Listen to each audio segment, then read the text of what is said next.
السلام علیکم ناظرین۔ ایک دفعہ کا ذکر ہے کہ ایک ملک کا بادشاہ بہت ظالم تھا۔ ہر وقت عجیب و غریب فرمائشیں کرتا رہتا تھا۔ اس کے عوام اور خاص طور پر اس کا وزیر اس سے بہت تنگ تھا۔ وزیر ایک نیک دل اور عقل مند انسان تھا، جس کی وجہ سے ملک کے حالات کافی بہتر تھے۔ ایک دن بادشاہ کو ایک عجیب و غریب خواہش سوچی۔ اس نے اپنے وزیر کو حکم دیا کہ مجھے ایک ایسا محل بنا کر دو جس کی تعمیر اوپر سے نیچے کی طرف کی جائے، اور اگر وزیر 10 دن کے اندر یہ کام شروع نہ کر سکے تو اس کا سر قلم کر دیا جائے۔ وزیر بیچارہ بہت پریشان ہوا کہ اب کیا کرے۔ بہرحال جب وہ اپنے گھر پہنچا تو اس نے اپنی بیوی کو سارا قصہ سنایا۔ بیوی نے مشورہ دیا کہ تم اللہ کے حضور مدد طلب کرو۔ وزیر کو مشورہ بہت پسند آیا۔ اس نے فوراً وضو کیا اور 2 نفل پڑھے اور اللہ تعالی سے دعا کی۔ دعا کرتے کرتے اس کو نیند آ گئی۔ خواب میں کیا دیکھتا ہے کہ وہ جنگل میں جا رہا ہے کہ اس کو کوئی چمکتی ہوئی چیز ملتی ہے، جسے لے کر وہ بادشاہ کو دے دیتا ہے اور بادشاہ بہت خوش ہوتا ہے۔ وزیر کو جب جاگ آئے تو اس نے اپنی بیوی کو سارا خواب بتایا۔ تو بیوی نے فوراً کہا کہ جنگل کی طرف جاؤ، وہاں سے تمہیں مدد ملے گی۔ وزیر نے اگلے دن اپنا رخت سفر باندھا اور سفر کو نکل پڑا۔ وہ تھوڑا بہت آرام کرتا اور پھر چل پڑتا۔ چلتے چلتے اس کو 5 دن ہو گئے تو اس نے سوچا کہ چلو اب واپس چلتے ہیں، اس مسئلے کا کوئی حل نہیں۔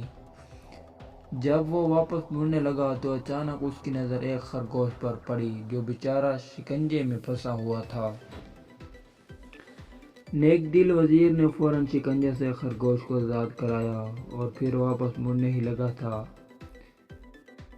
کہ اس کو آواز آئی، اے نیک دل انسان، تمہارا بہت شکریہ۔ وزیر حیرت سے مڑا تو کیا دیکھتا ہے کہ ایک چھوٹا سا بونا کھڑا ہے جو بول رہا ہے۔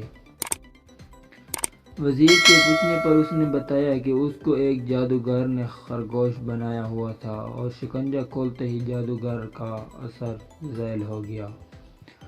وزیر نے اسے اپنی مشکل بتائی تو بونے اسے اپنے ساتھ چلنے کو کہا۔ چلتے چلتے وہ وزیر کو ایک غار کے پاس لے آیا اور اسے اندر جانے کو بولا۔ وزیر اندر گیا تو دیکھا کہ اندر ایک بزرگ عبادت کر رہے ہیں۔ اس نے انہیں سلام کیا اور اپنی مشکل بتائی۔ بزرگ مسکرائے اور کہا، بیٹا کوئی مسئلہ نہیں، اور ساتھ ہی وزیر کو ایک طوطا دیا کہ اس کو اپنے ساتھ لے جاؤ، یہ تمہاری مدد کرے گا۔ وزیر نے ان کا شکریہ ادا کیا اور واپس اپنے گھر چل دیا۔ اپنے گھر جا کر اس نے بیوی کو سارا ماجرا سنایا تو وہ بہت خوش ہوئی۔ اگلے دن وہ بادشاہ کے محل گیا اور بادشاہ کو کہا، آپ میرے ساتھ چلیں اور دیکھیں میں کیسے اوپر سے نیچے کی طرف محل تعمیر کرتا ہوں۔ وزیر بادشاہ کو ایک کھلی جگہ لے آیا جہاں بادشاہ نے نیا محل بنانے کو کہا تھا۔ اس جگہ مزدور اور مستری اور تعمیراتی سامان پڑا ہوا تھا۔ وزیر نے طوطے کو ہوا میں چھوڑا اور کہا، چلو میاں مٹھو اب اپنا کام دکھاؤ۔ طوطا اڑتا ہوا کافی اونچائی پر چلا گیا اور آوازیں لگانی شروع کر دیں کہ اینٹیں پکڑاؤ، اینٹیں پکڑاؤ۔ بادشاہ یہ سن کر غصے میں آ گیا اور وزیر کو کہا، بھلا اتنی زیادہ اونچائی پر کوئی اینٹ کیسے پہنچائے گا؟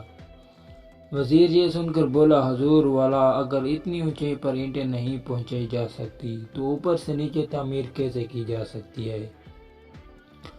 بادشاہ کو وزیر کی عقل مندی دیکھ کر بہت خوش ہوا اور اس نے اپنی غلط کاموں کی معافی مانگی اور وہ بھی ایک نیک دل اور اچھا انسان بن گیا۔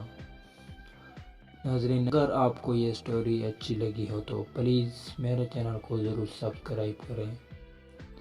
ملتے ہیں اگلی کہانی میں۔